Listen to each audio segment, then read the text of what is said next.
Live from the 407 7th firing range and driving range, dual purpose, this is the Best Cure Anywhere podcast. I am your host, Anthony, and I have been awake now for going on 19 and a half hours. I have not eaten in 3, and my shoes are, in fact, full of water. With me, as always, is my loyal host, co-host, friend, neighbor, a man often described as being overrun by a horde of one, Ethan Wilson. Hi, Mom. I'm home. Excellent. How are you, Ethan? I'm good. Yep, that's it. I'm here. I'm conscious. I'm good. How are you? Tired but fabulous. You got pulled over again. Oh, Do yeah. we need to discuss it? I had a headlight out. It really is that simple. I had a headlight out, and the shitty thing is it had gone out just that day. Because I drive at night enough to know. I'm sure the trooper absolutely believed it went out that day. I'm sure Yeah, he's never been told that before. Yeah, absolutely. And so, yeah, I had to talk him down, and he ran my registration and insurance. It was kind enough to just give me a verbal warning, and then we talked a little bit about the finer points of the new Charger police cruisers. Yep. And then I went home, and then I slept because that was like 1:30 a.m. my time, I think. I It was didn't a even weird think night. I didn't even think about that. When I opened it, I forgot to take into account the time difference. That was very early in the morning for you. But anyway. So, things to discuss before we get going. I must both thank and apologize to our audience because one, they overwhelmingly accepted and loved, as far as I can tell from the comments we've gotten on Twitter, the 4-hour-long podcast we uploaded before this. Jesus Christ. Yep. That's the edited length, ladies and gentlemen. If you aren't aware somehow, we sat down with Mike Jameson and finally watched the 1970 motion picture MASH, directed by Robert Altman, and had a good long chat about it. A good and long chat. I must also apologize because the downside of doing a 4-hour podcast is that's now 4 times the work that I have to cram into the same amount of time I do 1 times the work. So the audio portion of the podcast was the priority. The video portion still has not been uploaded because I have not had a sufficient amount of time at my work computer, which is also the computer I do work that I get paid for at, to both render and upload the 4-hour monstrosity. Because the first time I tried it, there's a little snafu. So be patient. It will be up as soon as I can get it up.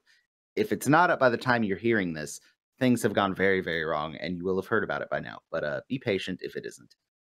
We're doing our best. And by we, I mean me, because chaos. Yeah, but anyway. I am incapable of helping in a technical sense at all. I offer, and it goes awry every time. So Anthony has a burden on his shoulders that I do not envy. It is what it is. The real problem is if I could do my regular paid work while the video renders, it wouldn't be a problem. But because that both the podcast rendering and my paid work as a graphic designer require my computer to be working fairly hard, doing both at the same time is basically like driving a car off the side of a cliff. Not a great idea. Like, you can do it. The car's perfectly capable of doing it. It's not going to look great or run great afterwards. So, yeah, considering that the large multi-hundred to thousands of dollar machine sitting on the decks next to me is how I make a living, having it not explode is a priority. So no, I get it. I mean, I don't appreciate using the car off a cliff reference, considering I'm pretty sure I'm the only one of us that has actually driven a car off the cliff. So, kind of some appropriation. But, yeah, I understand what you're trying to say. So, yeah, patience, audience. The MASH podcast is a project of passion. And as such, it must come low on the totem pole compared to, paying rent and such. Pure, but the episode will get out. Passion. Oh, God. On that note, we skipped over reading YouTube comments from the previous.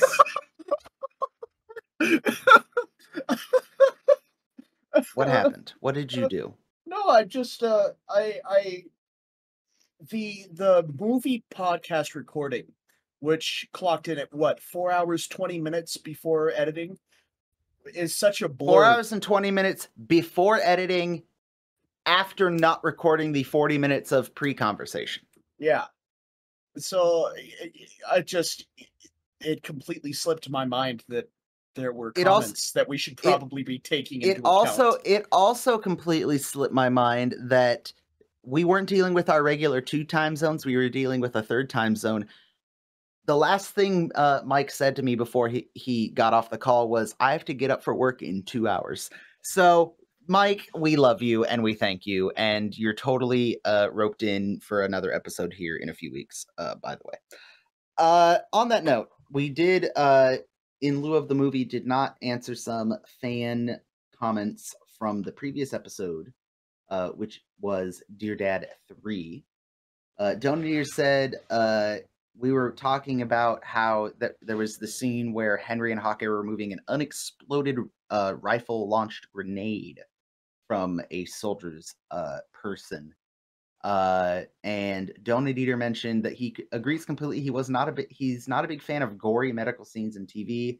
Uh, they want to go for realism and emphasize the grotesque situation these characters are placed in, but I'm not a fan. With MASH in particular, I think it's best they went for the less is more approach, even though it was largely for censor reasons. They did it in a way that was about as effect almost as effective without it being too jarring, especially for a comedy slash drama like this show. The movie gets more bloody than the show, as we saw. I think it works there, but even they didn't show as much as most TV shows today. We did touch on that during the movie episode. And if, God forbid, they ever make a MASH remake, I hope they don't. I hope they take a cue from the original in that regard. So yeah, less is more in the terms of gore. Fabulous. One more non-MASH thing to announce. If you did not feel like listening to the 4-hour-long podcast, absolutely understandable. We did make an additional announcement that we are going to do both for Christmas and for the recognition of Pearl Harbor Remembrance Day as a completely bonus episode. It'll come out in addition to the regular MASH episodes. Ethan and I are going to watch, sort of review, but mostly discuss the history of the events depicted in the film Tora, Tora, Tora about the attack on Pearl Harbor. If you would like to watch it to get caught up, we're going to be doing a loose review of the movie and a very surface level layman's discussion on how Pearl Harbor came to happen. So yeah, the movie and World War II nerd in me is all a flutter. So be prepared for that. Is there anything else we're missing, Ethan? Am I forgetting anything? Uh, I miss you. I miss Mike uh, Jameson. the she witch of winter has been unleashed from her annual slumber. I heard Mariah Carey for the first time a few days ago. Praise be unto her. Christmas is upon us. Other than that, I think that's it. Let's get into this week's episode. Season 2, Episode 10 of MASH, The Sniper, aired November 17th, 1973, written by Richard Powell, directed by fan favorite. We love him. We've heard his name a lot. Jackie Cooper. Jackie Cooper, as we've discussed previously, this is his 8th of 13 MASHes he has directed. Some of the Woo. previous ones we enjoyed were The Ring Banger, For the Good of the Outfit, etc. Richard Powell is a writer, worked on 29 episodes of Hogan's Heroes and several episodes of Gomer Pyle, Andy Griffith, and a lot of other TV shows through the decades. And this will be his only MASH episode that he wrote. So, Ethan, my boy, Yes, sir. I want to ask you, Oh boy. how did it feel coming back to the TV show after the movie? It it was a more seamless transition than I thought it would be. Because there were a lot of strong points I thought the movie had that we discussed in great scientific detail. I always loved the outdoor sets, and I thought Robert Duvall as Frank, even though we only got him for about a third of the movie, was just absolutely wonderful. But it just feels so different, you know? Like, Hmm. the difference between the 2 is so readily apparent that it's just kind of stored in different parts of my brain. Yeah, I had the same because, like you said initially, seamless transition, but at the same time, vastly different. Yeah. Like Yeah. it's it's almost like the only thing I could maybe liken it to is making the jump from middle school to high school. Like, yeah, it's the same, but the vibe is different somehow, and you're not quite sure that first day of high school. You know what I mean? Yeah, Uh, exactly. you know, just 2 or 3 years ago. Remember remember high school? So it was so recent, wasn't it? Do. I graduated 10 and a half years ago. Um. Anyway, s- uh, dealing with the ceaseless march of time beside the point. um yeah, I mentioned it several times in the mash movie episode, in the way that I could see the mash TV cast in the movie. I could not as easily see it the other way around. For example, this opening scene with Trapper and Hawkeye kind of bantering each other, I could kind of see Donald Sutherland and Elliot Gould, but it wouldn't work as good. Something about Wayne Rogers and Hawkeye and the way they wrote him for the show wouldn't work in my mind for Elliot Gould and Donald Sutherland. But Elliot Gould and Donald Sutherland as Hawkeye and Trapper in the movie, I could see Alan Alda and Wayne Rogers. Does that make any sense? Like it works for me one way, but not the other. Yeah, I get what you mean, and I think for me at least, it's because it is easier to take more PG actor and put them in a PG-13 or R role than it Mm, is to take an hmm. R actor and put them in a PG role. You'd be watering down Elliot Gould and Donald Sutherland, whereas it's easier to kind of tell Rogers and Alda like crank it up. Yeah, exactly. Okay. Okay, that makes sense.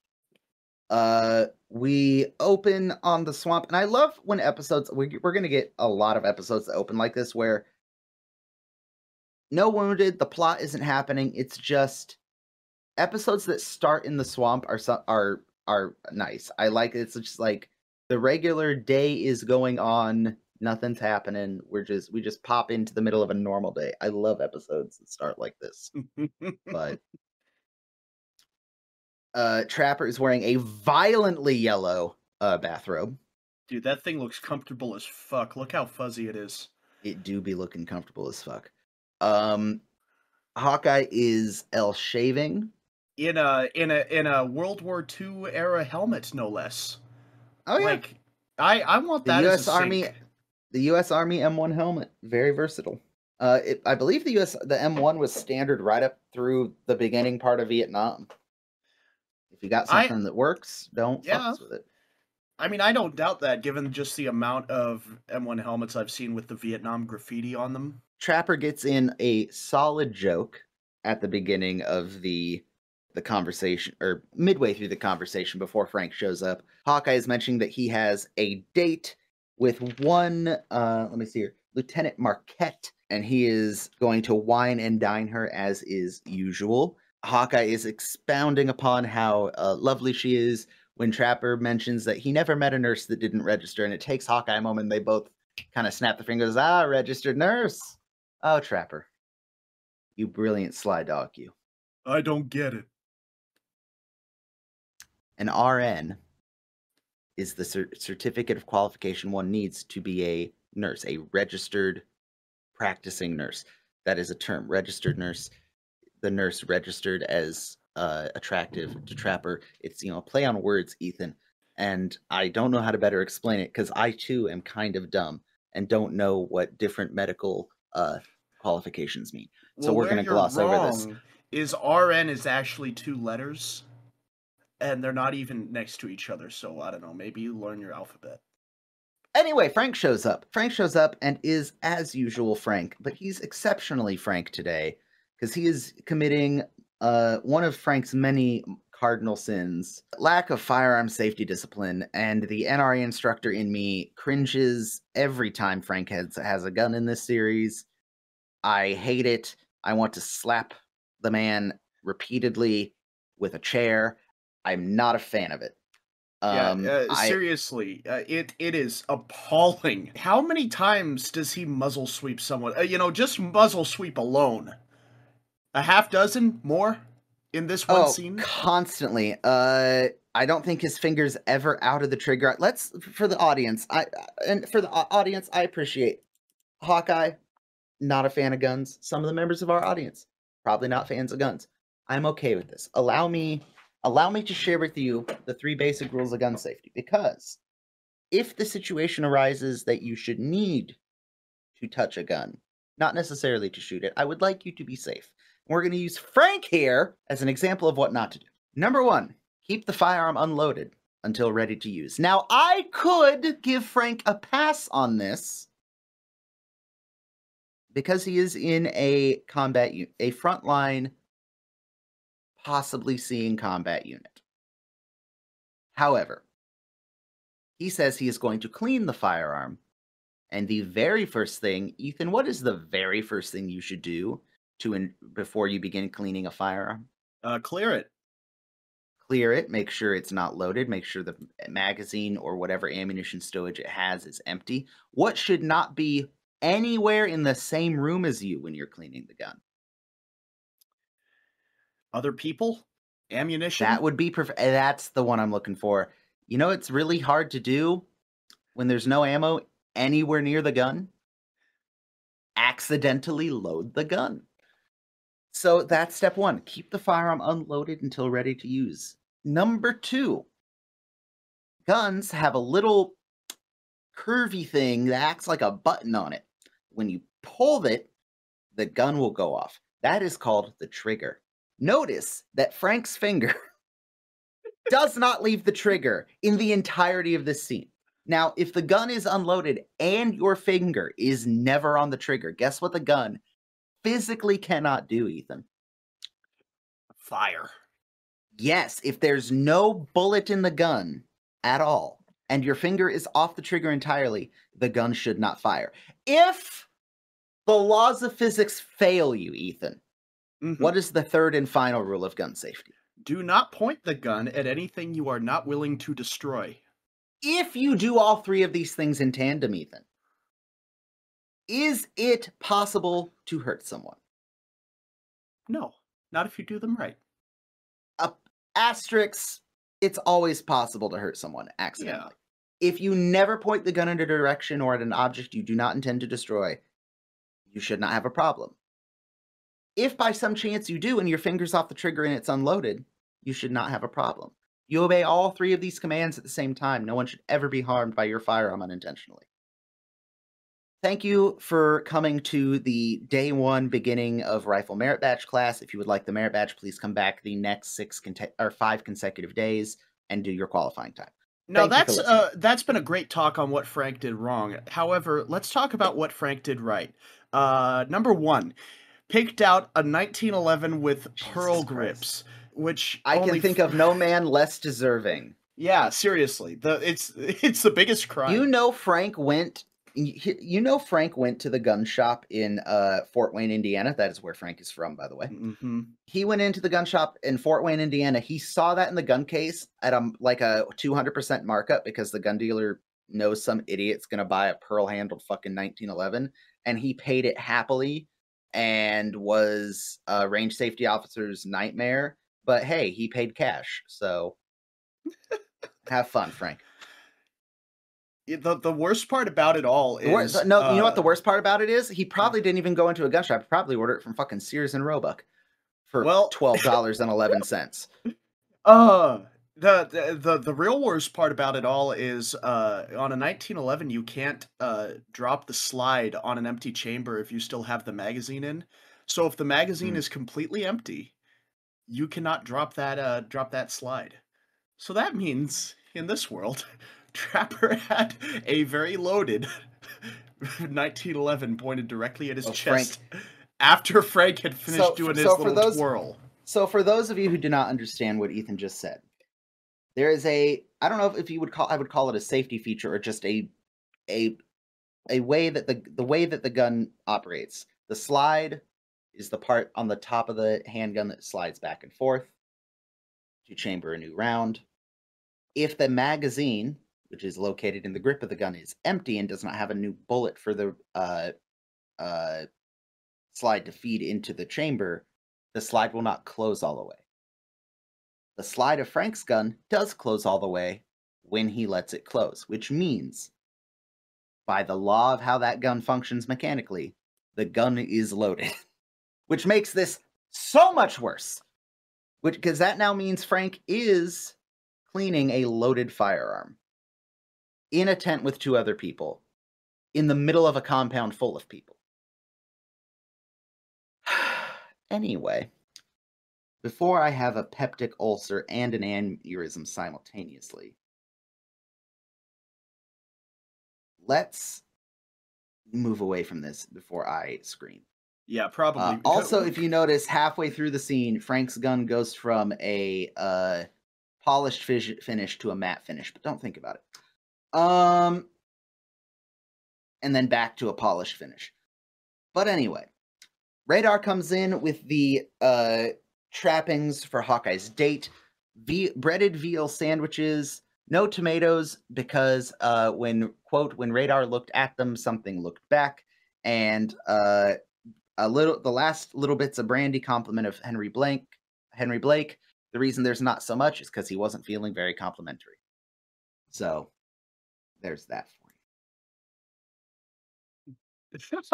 I love the, because we're just starting to see the wisecracks about Radar's height, and the you. look of sheer contempt Gary Berghoff gives Alta when he says, "When I have time, I'll make you taller." It's beautiful. So I'm glad you noticed that natively. Pay attention to the Radar short jokes, because something is going to happen. I don't think it's later this season. It's next season. Something's going to happen, and you noticing the short jokes is going to be important. So I'm glad you kind of pointed it out natively. What, does Radar get Lieutenant Dan? No, God, no. Oh, Making him shorter would be cruel. yeah. Well, they find Lieutenant Dan's legs and attach them to him. No. So, Hawkeye and Trapper play a little fun with Radar and Frank. Frank questions, you can't order him around like a servant. He's like, he doesn't do it because we order him. He does it because he likes us, don't you, Radar? Yes, sir. And you don't like Major Burns. Oh, no, Major Burns is fine. Well, then why do you always say mean things, nasty things about him behind his back? And Radar just is like, I can't even with you two right now, and leaves in a huff. The proper way to handle that situation in his defense. And also the safest thing for him, given that Frank Burns is still very much handling that loaded firearm. Yep. I love one of my favorite bits of dialogue between Frank and Hawkeye in the whole. There's so many good between them in the whole series, but this one's particularly one of my favorites. Is Frank, if you don't put that gun away, I'm going to break into little pieces and feed it to you intravenously. Do you realize you're speaking to a superior officer of higher rank? Yes. Oh. And Frank's just like, oh, that didn't work. Anyway.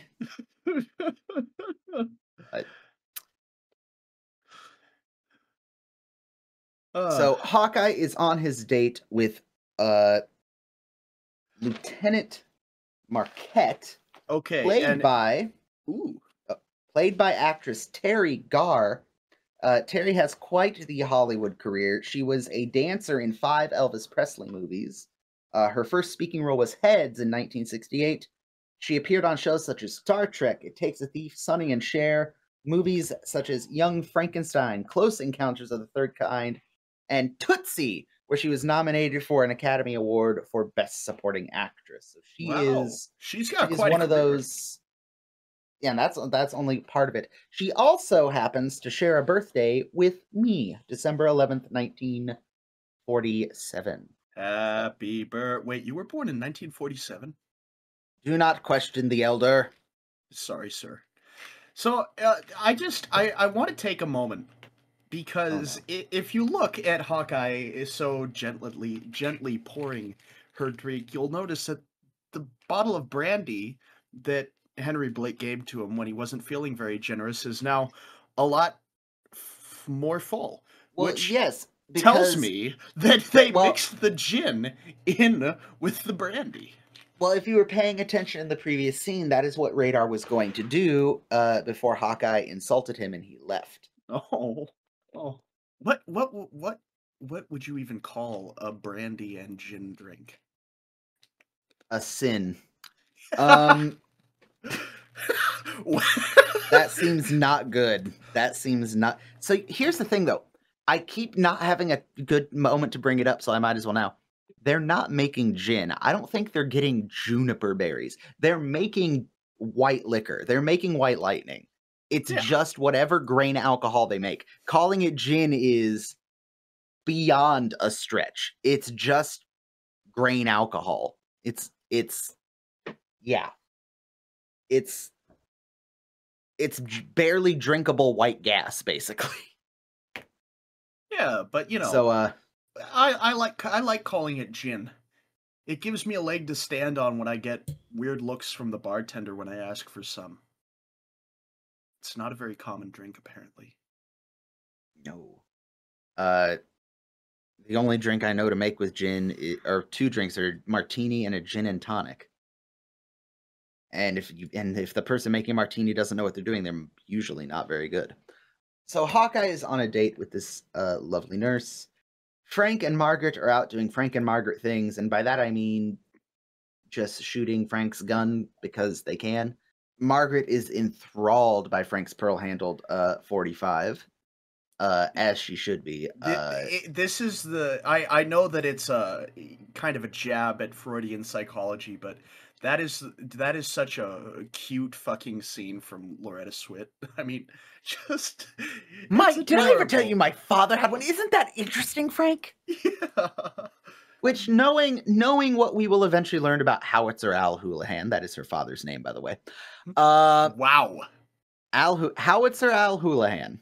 He most likely does have a pearl handle 45, but the way Margaret says it, she's just saying it to like embolden Frank's ego and show her the gun because Frank is easily led by the nose in that sense. So, Hmm. but everyone's lovely, romantic, pyrotechnic, one might say, afternoon is ripped asunder when a rifle shot rings out, nearly striking Hawkeye, doing damage to the liquor, which is bad. Hawkeye assumes it was Frank, but lo and behold, we find out the camp is under siege by a North Korean sniper. And chaos and bedlam ensue. And I think this is the first instance of the camp being under like direct fire, other than maybe some like artillery or mortars or mines going off in the distance. But this is the first actual like it's a primetime TV show, so yeah, you're probably not going to see anyone get shot, but still kind of a big deal for the camp to be under fire. Frank expectedly panics. Everyone runs back to camp. I love this little montage of people just like sort of getting shot at. I particularly love the guy who just kind of flops the football out of his hand as if it were shot out of his hand when clearly he just kind of dropped it. But hey, Now, what they should have done is hired a sharpshooter and gotten that guy to sign. Oh, wait, this is the 70s. He wouldn't have had to sign anything and just really shoot the ball out of his hand. You know what? If you lose a couple fingers, that's just the price of art. so I wasn't able to find maybe if there's someone out there who's more familiar with movie production of this time. I don't know how they did the little bullet ricochets. Like I know like in the still shots when he shoots through like walls or wood, it's a little squib or a pneumatic punch that punches a hole. And it's fast enough that you can't see it on camera. But in the compound, when the bullets are skipping off the ground, they leave that puff of white dust.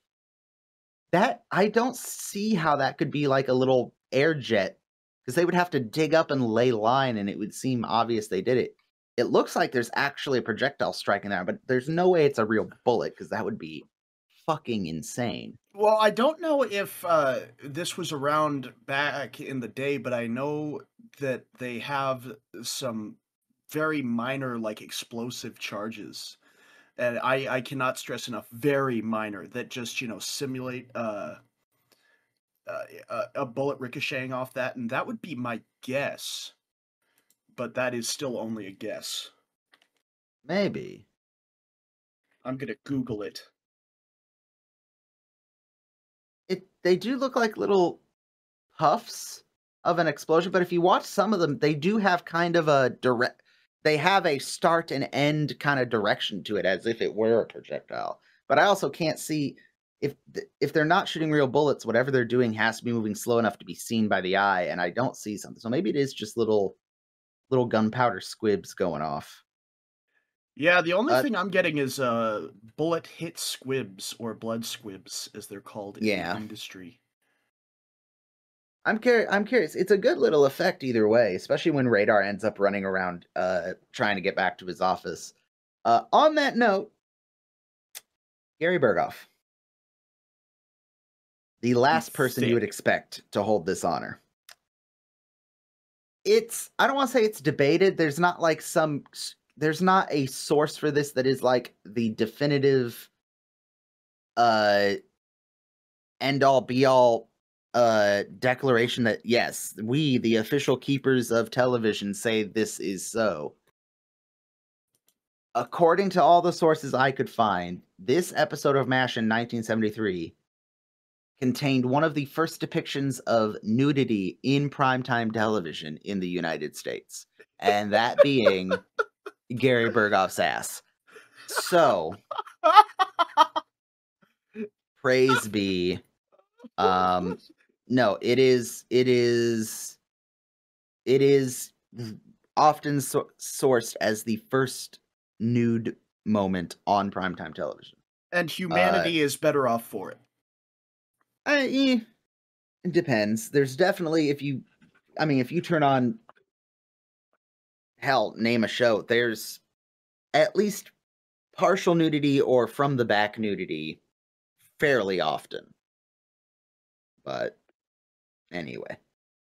So yeah, Radar's butt. I love that while Henry and Radar are stuck in the shower, everyone's crammed into the post-op and hospital building. Frank he's God love him, he's trying. He's doing his best. I really thought he was gonna shoot his gun in the air. No, that would be absolutely insane. Yeah, okay, Uh but tell me. Tell me Frank isn't at that level yet. Yet. the fuck you mean yet? Frank isn't shoot my gun in the air inside of an enclosed space uh levels of stupid yet. Um I love that Hawkeye just stands up and kind of waves his hand and everyone's quiet. Like, yeah, some people got it. Frank for a half second looks like he's gonna be like in charge, and to be fair, bullet comes through the wall right next to him. That would distract me. I won't lie. That would throw me for a little bit of a loop. But he breaks down completely. Hawkeye goes to find Trapper, and there's this I'm gonna ask you a question that seems out of the blue. What do you think about Trapper being the one to like ignore all the chaos and just go straight to the phone to call HQ? I think it seems pretty in character of him.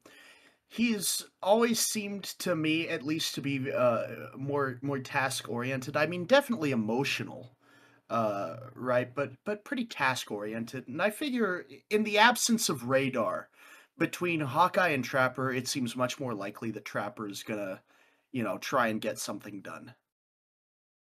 Mhm. I, Mhm. it it seemed natural to me. I liked it. I thought it was Here's a good scene. this is how, and I think I've told this story on the podcast before, so I think people might understand what I mean when I say this. If not, I can go into detail. But you will understand immediately when I say if Trapper were at camp during the summer we had the rampant bear problems, he would have been in the shoot the bear camp. And what I mean by that is he would Yeah. be, how do we solve this problem? Let's stop being self-righteous or pussyfooting around or arguing for things that aren't realistic. Our options are ignore it and let it keep happening or shoot the bear, so let's shoot the bear. Yeah, Trapper is a very to the point man of action type person. Yeah. Or in the sense that, okay, how do I respond to this? Okay, let's go. For example, the ceasefire episode. Oh, there's a ceasefire. I doubt it's a real ceasefire. I'll believe it when I see it. I'm not going to do anything rash. Whereas Hawkeye's giving away all his worldly possessions. We're going to see in other episodes. And again, sometimes Trapper does do that and it's the wrong thing. For example, the momentary lapse of judgment and thinking he was going to cause harm and or kill a POW. In as we've seen, but there are several moments that we're going to see with Trapper. One coming up in a episode of a couple more down the line from now. That I notice over rewatching the series that Trapper will, when it comes down to needing to have something happen, Trapper is the one that typically is doing it. Mm. Whereas Hawkeye will grandstand and act when it is necessary, but also I would argue in the case of Hawkeye, a little when it's something he believes in enough, Hawkeye will act. If it's something he believes in enough and there's an audience, he will act. Does that make sense? Trapper just kind of Yes. does. Yeah. And Yeah. that's not a slight on Hawkeye. There are times where he acts because it's the right thing to do and it's because what he believes in. There are times that he acted because it's the right thing to do, maybe not necessarily at the time, but because he has an audience to do it in front of, he'll do it. Well, and there's So I don't know. also he may act either way, but of course there's a difference in his actions. Like he will act differently in front of an audience than he will alone, and we've seen that a Yes. couple of times. So yeah, Trapper's calling HQ for help. It's going to be a day before they can get reinforcements to him. He says he's not sure how many there are. It seems like one, but we're not about to go try to find out. Which good, fair, very fair. Wounded roll into the compound. The ambulance is used as cover by one Radar and Henry to get into the office. And I'm trying to take a peek at something here in this scene. Give me a second here. Aha. I think we don't see it happen, but I think this episode contains one of the rare instances in the early show. It'll happen later in the show, but more for storytelling effect than just happening randomly. This is one of the few times I actually think we are privy to a moment someone is wounded Mm. by enemy gunfire. Hmm. Specifically the driver of the ambulance. If you notice, and actually it's a detail I don't think I've noticed up until fairly recently, if not this most recent watch through. The ambulance driver side door window has a bullet hole in it. I don't know that I've actually ever noticed that before now. But the reason I point that out is because the ambulance driver comes in a minute and he's holding what is very clearly a gunshot wound in his upper arm. So this is one of the few times that we don't see bullet impact flesh, but we definitely hear gunfire from a person firing, see a bullet hole, and see a wound, and can infer that that just happened. Not that we saw it, but it definitely happened in this scene as the ambulance was driving in. So I find that interesting that for a show about war, this is one of the few times we're actually going to see injury as it occurs. At least, again, for the beginning few seasons. So I found that interesting. Henry and Radar make it back to the office. Henry asks for a situation report. Basically, low on everything except for panic is the short answer. and the gang starts determining what is the next proper course of action. They have wounded in the compound, they're under enemy fire, and they are debating amongst themselves what is the right course of action. Uh, this is again a weird question to ask because I think it's fairly obvious what the right course of action is, but like, what do you do under this situation? Very So that clearly, go ahead. I've been trying to think about that, and just I'd like to lean on your military knowledge a little bit here. We've established a few times over, but I want to establish it again that there are actual enlisted soldiers in this camp.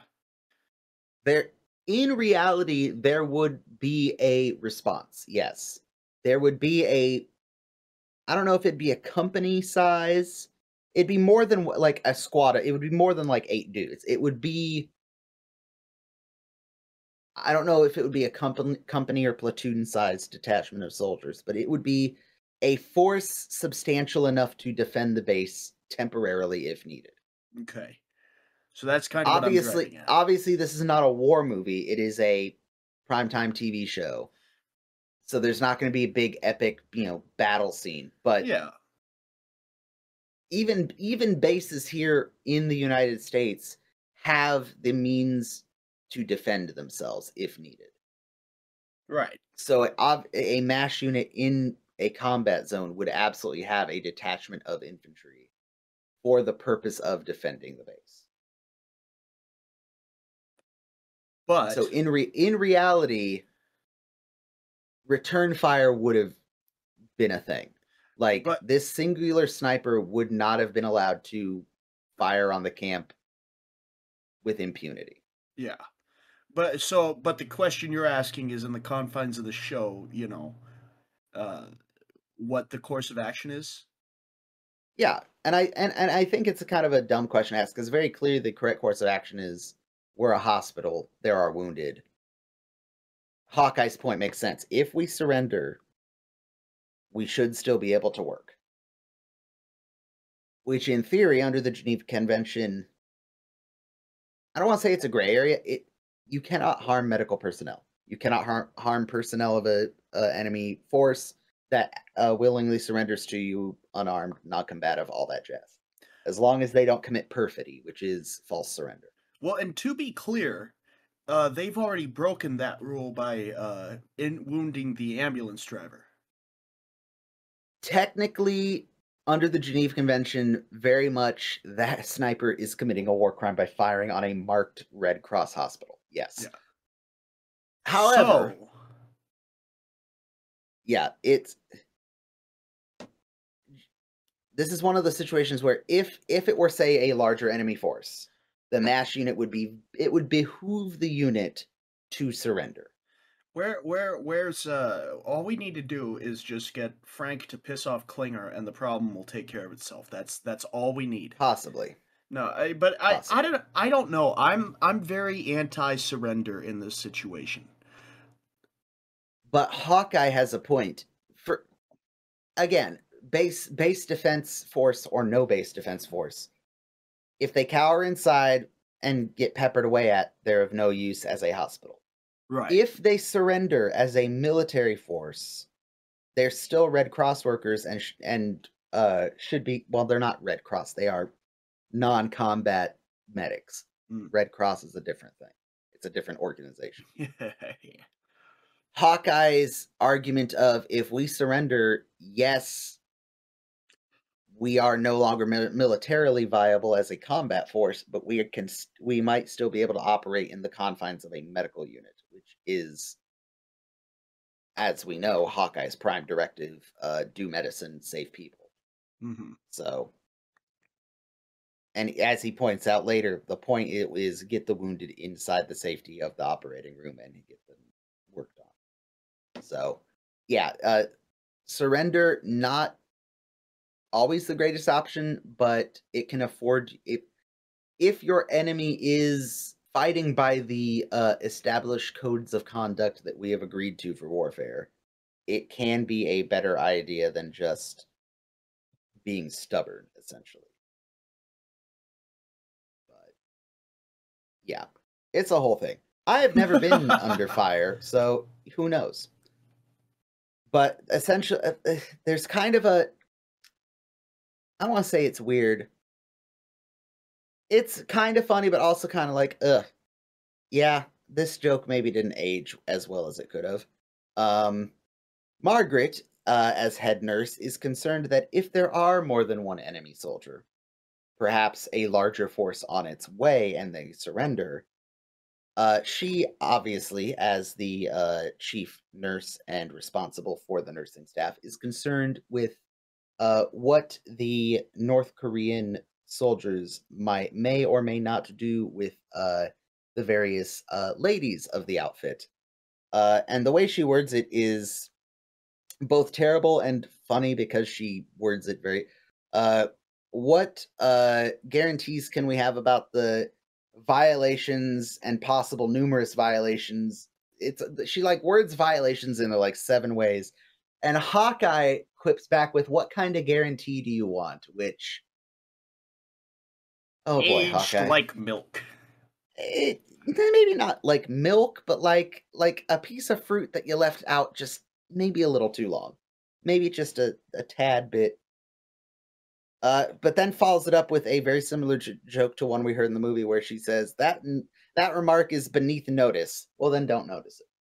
I love it. But it's decided that the MASH unit will surrender in some capacity in order to treat the wounded. So Radar assembles a white flag, and Hawkeye and Trapper meander out into the compound, waving it aloft so that the wounded can be retrieved. This plan goes about as well as you would imagine. They advance a little bit too far for the sniper's enjoyment. And I've noticed this before, but it definitely wasn't something I noticed right away. The sniper actually shoots the top 6 inches or so of the pole Trapper's holding. He actually breaks the pole. Well, if that's not a signal, I don't know what is. But they get all the wounded inside. I love how they all Hawkeye like panics and leaves Trapper outside for a second. Somewhat ridiculous. Um, and then we jump to an OR scene that weirdly, again, having just watched the MASH movie, this OR scene weirdly had movie vibes to me.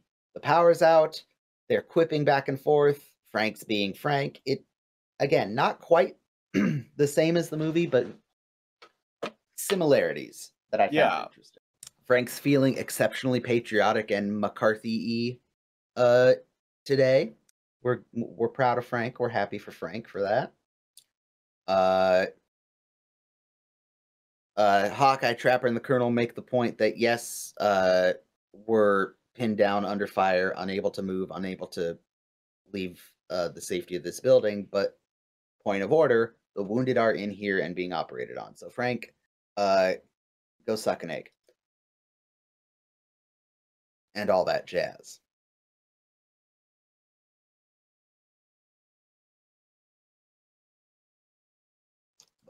Skipping forward a little bit. Night falls. Everyone's crammed into post-op and the colonel's outer office.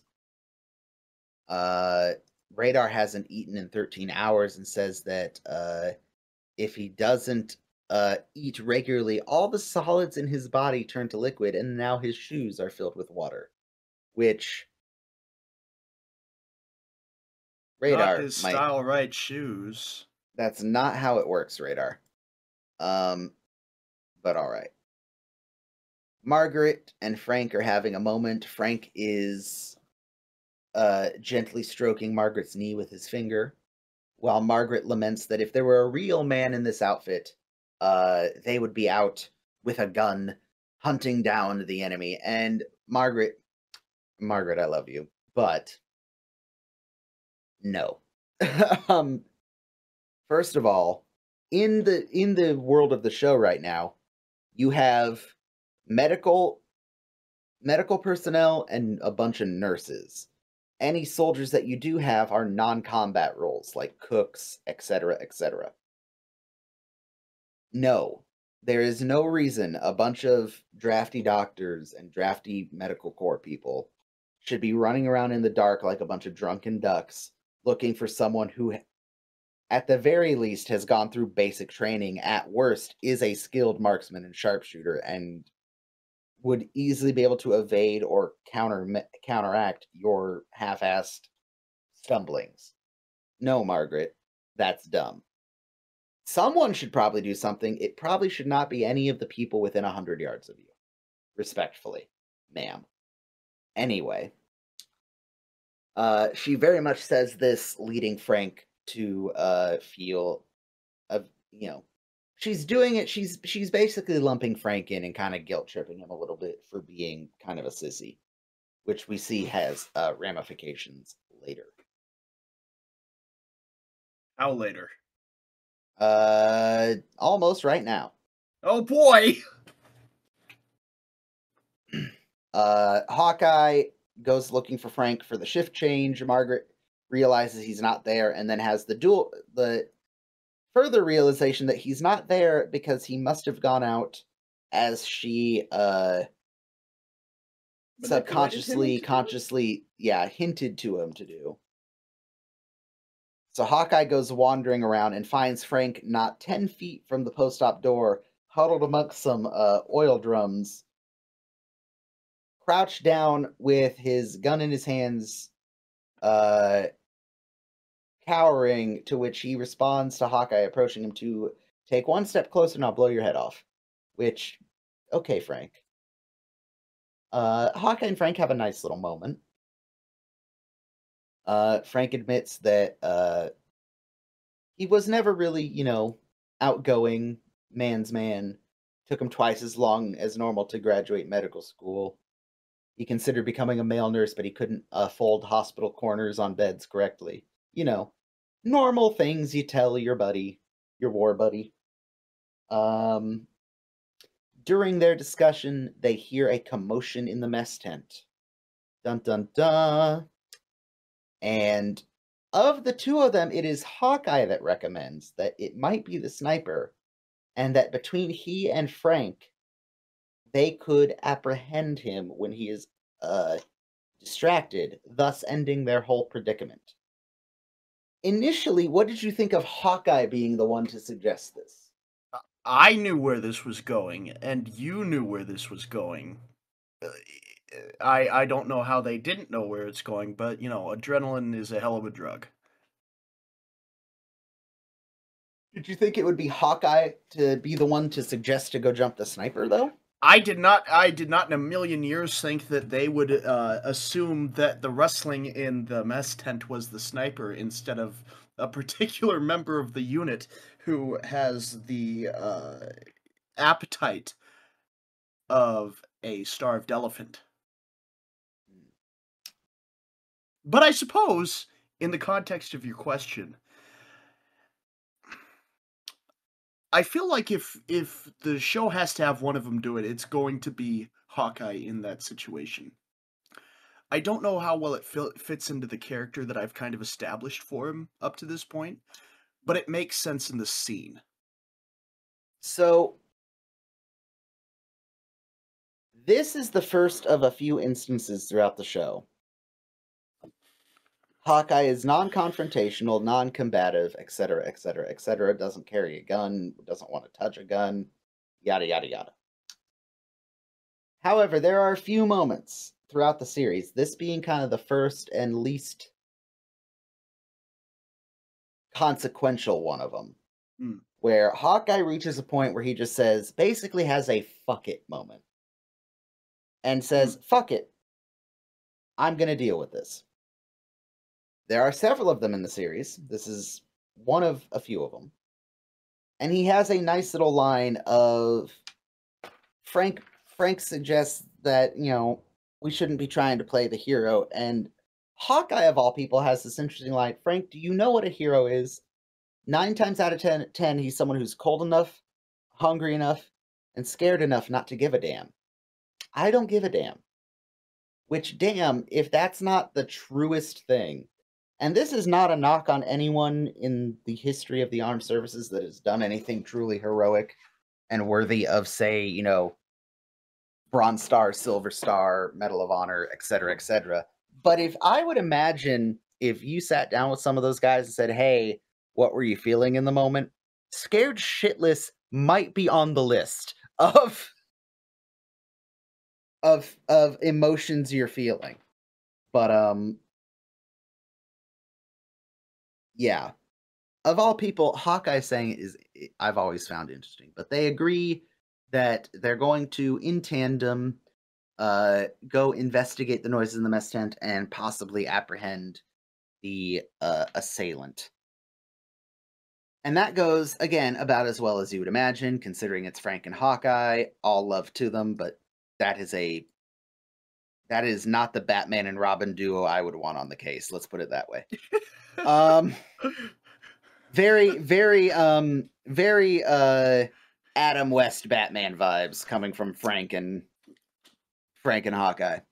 But they go into the mess tent. They sneak up onto the assailant. Frank indiscriminately fires several rounds from his .45 auto just into the darkness, as one does, nearly killing Hawkeye, which, you know, what are friends for? And they have apprehended none other than one Radar O'Reilly, who, as Hawkeye says, would risk his life for a ketchup on rye with butter and lettuce. What do you even call that sandwich? A ketchup on rye with butter and lettuce. No. There's got to be like some sub shop name to it. The O'Reilly. Yeah. Okay.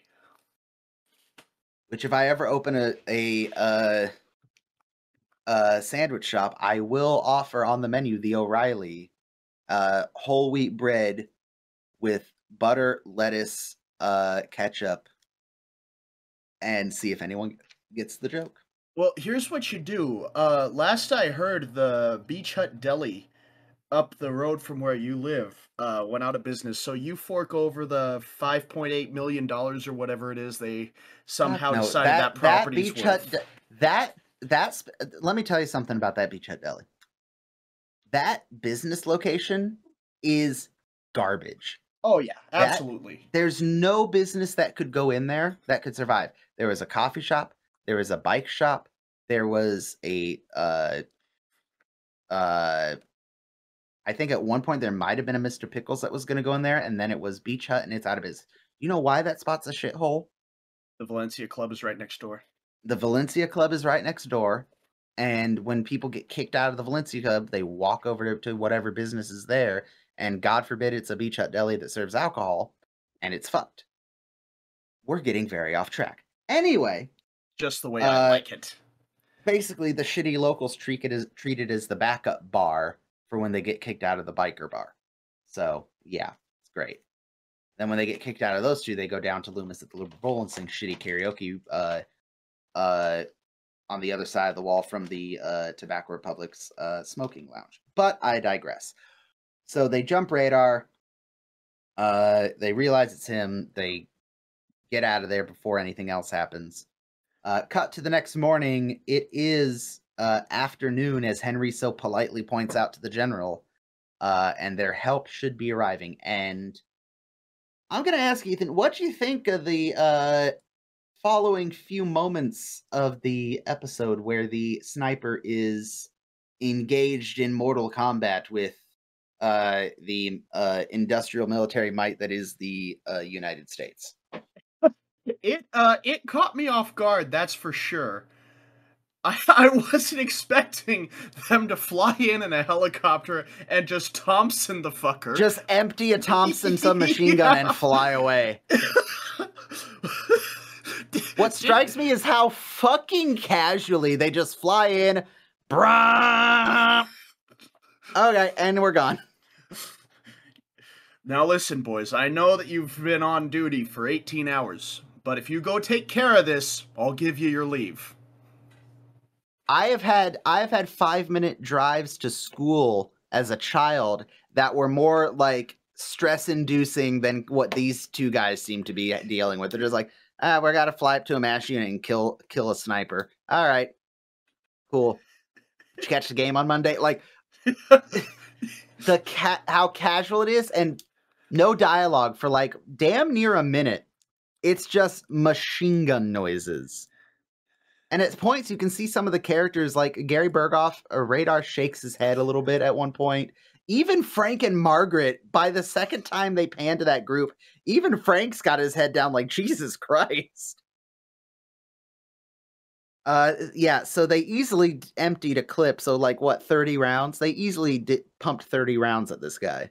Mm-hmm. 30 rounds of 45 APC, which is insanity. Yeah, And you Swiss cheese at that point. Even if only 1 in 10 of those shots hit you, that's 3 more 45 slugs. very interesting and fairly, again, primetime television in the 70s. Yeah, you got all the big war movies and gangster movies and stuff. But for primetime television, just have a solid minute of one single dude getting off screen, be it, but still, absolutely just up one side and down the other with machine gun fire is kind of wild. At the end of it, you have Hawkeye and Trapper. Do you think they got him? I think they got him in a half. By some miracle of miracles, this sniper is not dead and is able to wave a white flag, to which Hawkeye, again, I love Hawkeye very much, but this is one of those moments where I'm like, Hawkeye, I know life-saving is important to you, and the Hippocratic Oath is sacred to you, and all that jazz. Maybe go up there. If you do not want to be armed, I appreciate that. Going up there without some sort of person armed just in case is naive and stupid. And I'm just going to say that. Yeah. From a practical sense, something Frank said earlier in the episode, I kind of want to back him up on. Why does Frank feel the need to carry a firearm? Because he's in a war zone. There are times in this show where if I were in the character's shoes, would I fire the firearm? Maybe not. Would I be much more comfortable if I had one? Probably. So, yeah. We're going to have some interesting conversations in the future because there are definitely some firm moral stances our characters take that I agree with, but also your personal safety also needs to be considered. But hey, that's a future conversation. So Hawkeye goes up, sees that it is a young Korean soldier who had been firing on them, who was absolutely hit with a few 45 ACP rounds, which begs the question, was he lucky or was dude in the helicopter just spraying and praying? Okay, you're in a moving helicopter. So you're moving in all 3 dimensions. This is true. And you're firing a fully automatic submachine gun from the hip while it looks like you're thinking about what you're gonna get your date for dinner tonight. Yeah, I think he was just I think he got lucky with getting any shots. But hey, you know what? Who am I to say anything? I've never fired a gun from a helicopter yet. They do that in Texas. Yeah, oh yeah, for the feral hogs. You can go hog hunting from a helicopter with a medium caliber AR rifle in Texas, which I know to some of our audience, they're going to hear that and go, "What the actual hell?" If you are not familiar with the feral hog problem in Texas and the South, no, hunting with ARs from helicopters absolutely justified. You would not 100%. believe how many shots it takes for you to put a hog down. They are tough fuckers. They are pest animals, and they are. I have a couple friends who have gone hog hunting, and they've said it is genuinely one of the most terrifying things they've ever done. Those tusks, man, they'll screw you. Oh, they'll gore you. Yeah. There are like urban legends all through the South of like back in the late 1800s, early 1900s, you'd come home and like your baby would be missing because like the hogs came through, trampled all your shit, broke through your door, fucking ate your kid while they were napping or some shit. Like 100%, like crazy shit. But anyway, A lot of we're going weird off on animal several tangents tangents. today. Just a lot of weird tangents. Period. So Hawkeye treats this wounded soldier. Trapper, Radar are waiting in the swamp and asks, "What's the big deal? Why was he shooting us?" And Hawkeye points out he's like a 16-year-old kid. He doesn't even know what the Geneva Convention probably is. Uh, he thought he was firing on General MacArthur's headquarters. And they mentioned, wouldn't it be nice if, General MacArthur could pay him a visit? And this is where I realized Larry Linville bears a striking resemblance in many ways to General MacArthur. Like, genuinely. He genuinely does. Yeah. Oh, yeah. With and then you put the aviators and the pipe on, like, spitting image. I would genuinely love to see, or love to have seen, a Patton style, I'm sure one exists, a Patton style Douglas MacArthur movie starring Larry Linville. I think that would have been fascinating.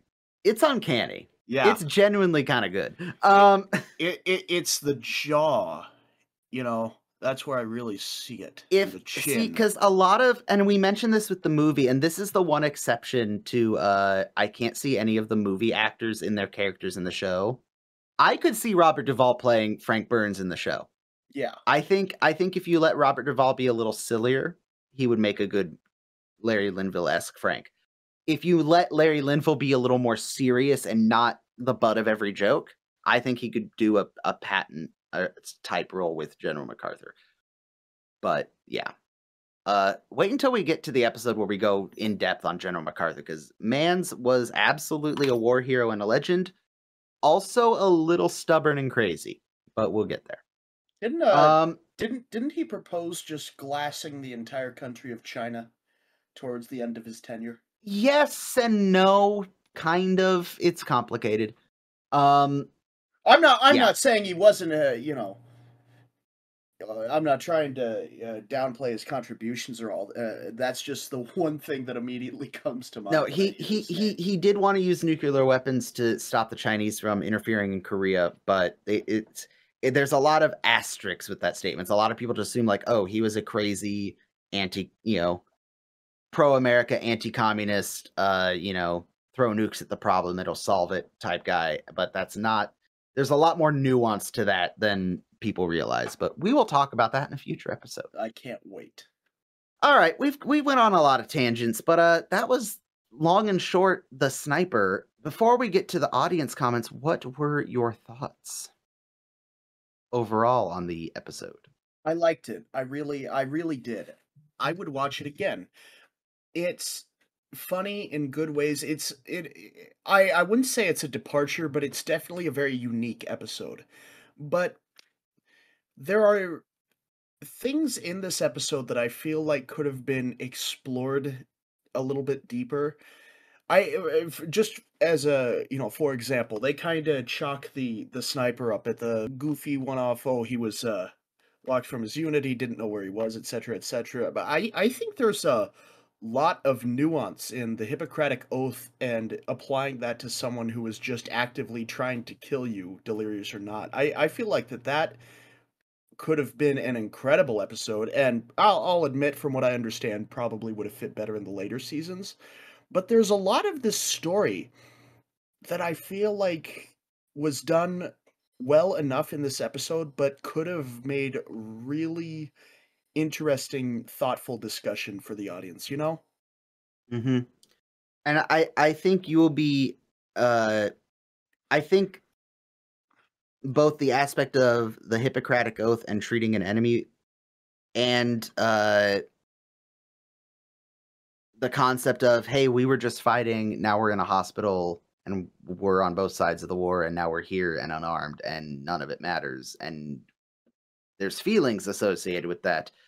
Those are, I am happy to say, things that will get explored in the future in many different ways. But yeah, it's very much, there's a lot of consequences of the events of this episode that aren't really brought up or dealt with. Like, yeah, this 16-year-old is a 16-year-old, but he still was firing on you, did wound people, and was trying to kill you.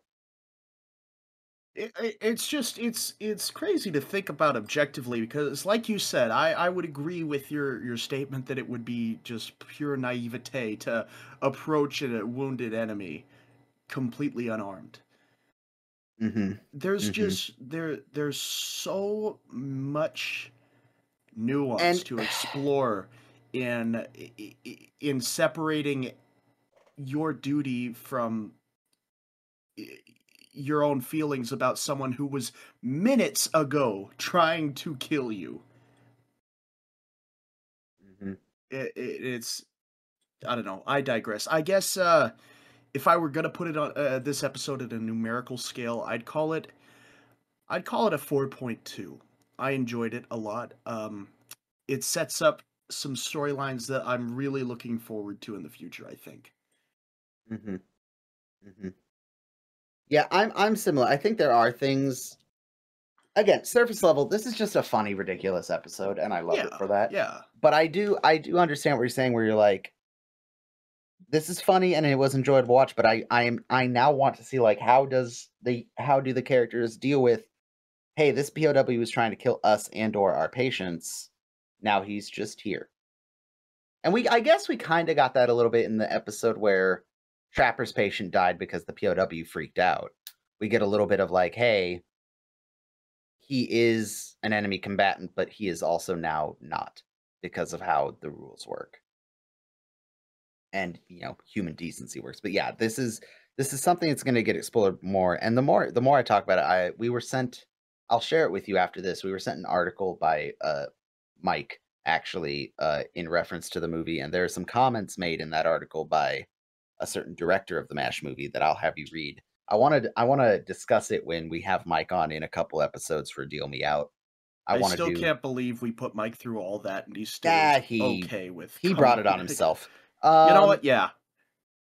I do want to do a short little follow up with him when we have him on, because I've had further thoughts about the movie now having had it marinate with me. But yeah, Mash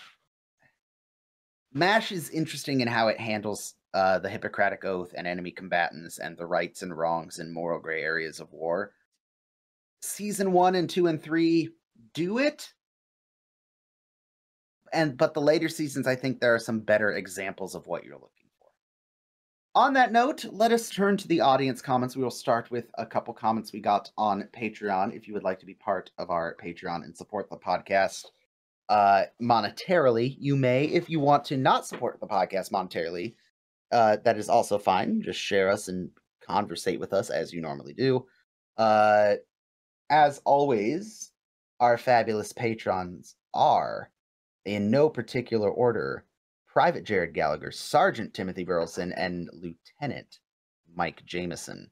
And it is Mike Jameson. Oh, and special shout out to Carrie Ahern, who is a follower of the Patreon, uh, but not at a paid tier. You can do that, by the way. I thought about this the other day, and I was going to run it by Ethan and totally forgot, so I'm going to run it by him now and the audience at the same time. I know the website formerly known as Twitter is to some a total hellscape ever since uh he who shall not be named bought it and is doing interesting things with it. If you are not a fan of the website formerly known as Twitter, that is fine.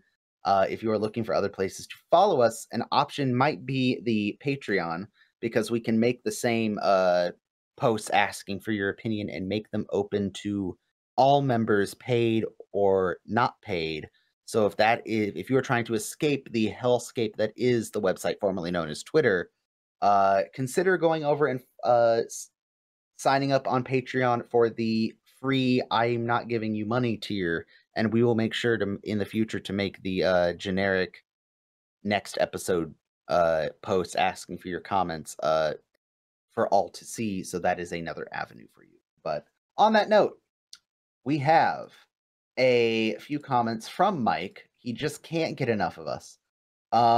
Mike commented specifically on the quote Hawkeye had about the uh 99 times out of 100 a hero is somebody who's tired enough, cold enough, and hungry enough not to give a damn. I don't give a damn. He says he feels that in the early season the heroes, especially Hawkeye, were more blunt with their righteousness, and in later seasons they tend to get a little preachy and even sanctimonious. I don't disagree with that. I still think the later season is very good with some of the messages and themes and stories that it tells. But there are a couple times where I do have a couple of eye rolls in the later season, like, okay, X character, tone it down a little bit. But that's both the series having to adapt and grow and change to try to be fresh and new after so many years, and also just the way American television and culture was changing.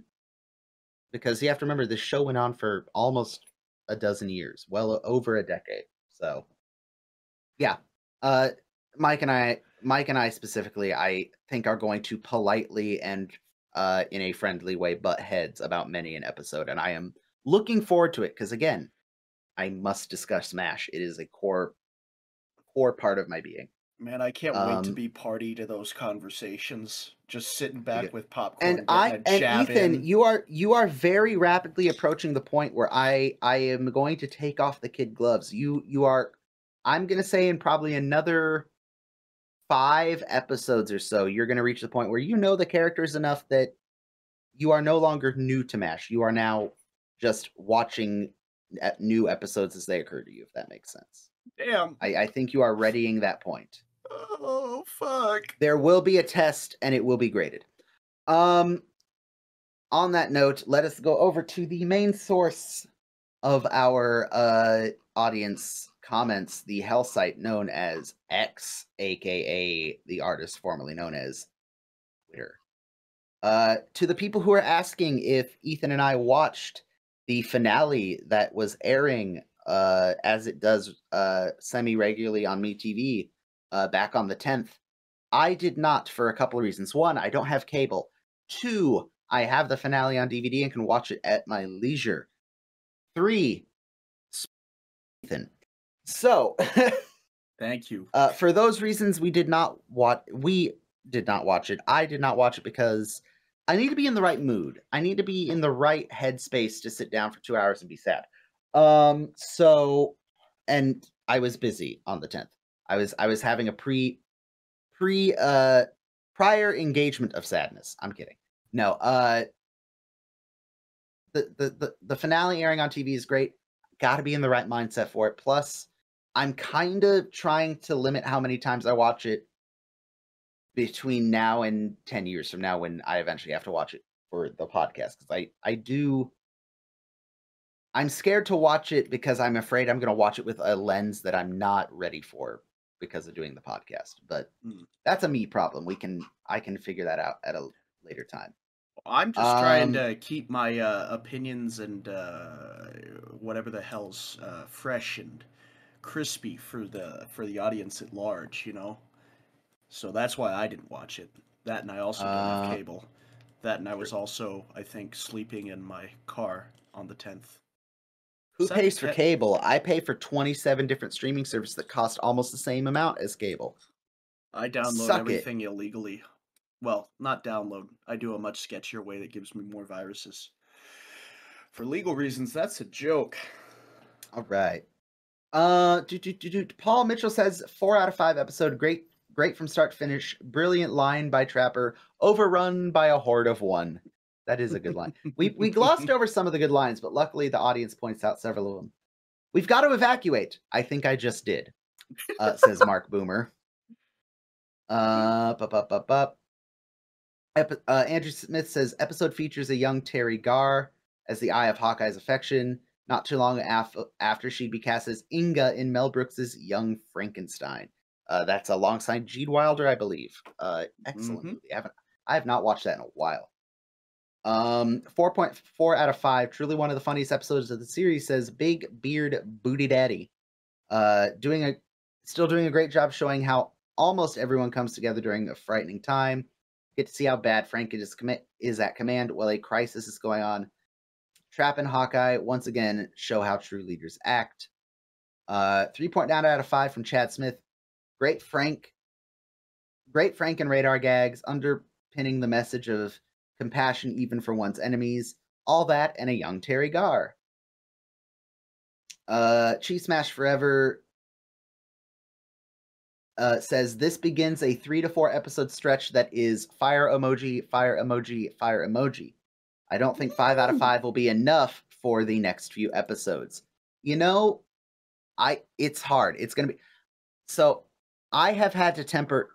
I'll be honest, if I rate an episode above 4, let's say like 4.5 or above, I'm splitting hairs to try not to give out too many 5s because I want the 5s to be like really impact. Like 5s are like the ones, the top shelf ones that I save for special occasions. So I am a little more resident.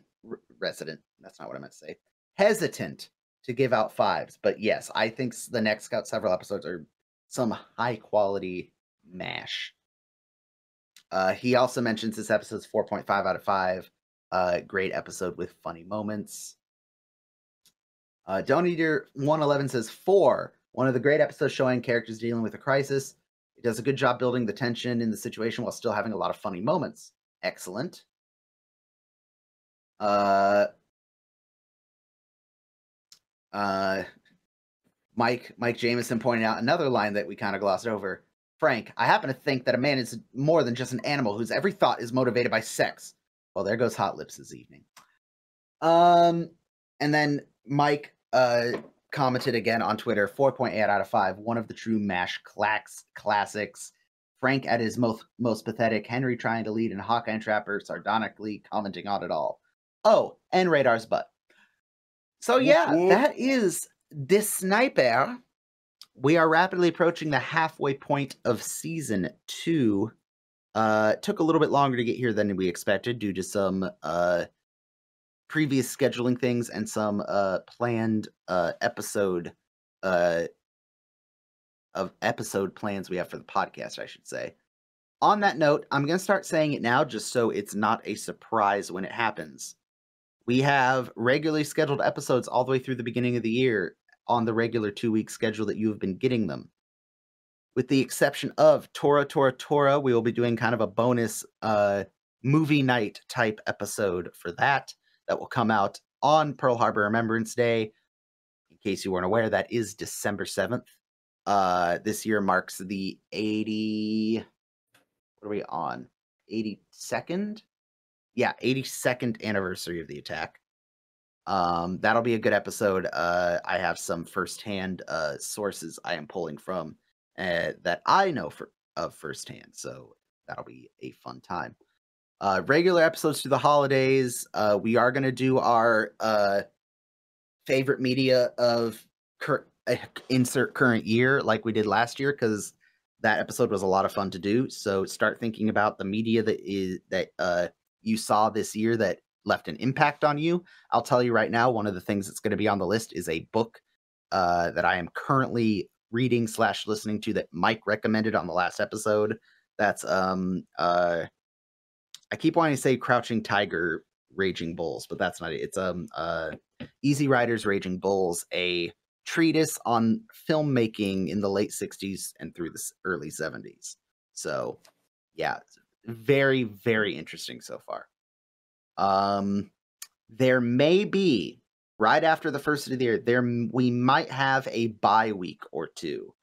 My employer / father is reshuffling some business stuff, including acquiring a new business, which means my office might be relocating. And if the office is relocating, I cannot edit or record. So be prepared for that. The holidays are upon us. It's a time. It's the best care anywhere. Wilson special. All Wilson, all the time. No 12 escape. straight hours of muffled guitar playing through a somewhat decent microphone. Yeah. No, so be prepared for that. The holidays are upon us. Things will be crazy. If there is some sort of scheduling weirdness because of the various holidays, we will be sure to let you know on the social media. And again, if you're listening to this and the 4-hour monster episode that is the MASH movie is not on YouTube, at us on Twitter, say mean things about me, insult my hairstyle, just get my attention, and remind me to get it up because, I am a glutton for punishment.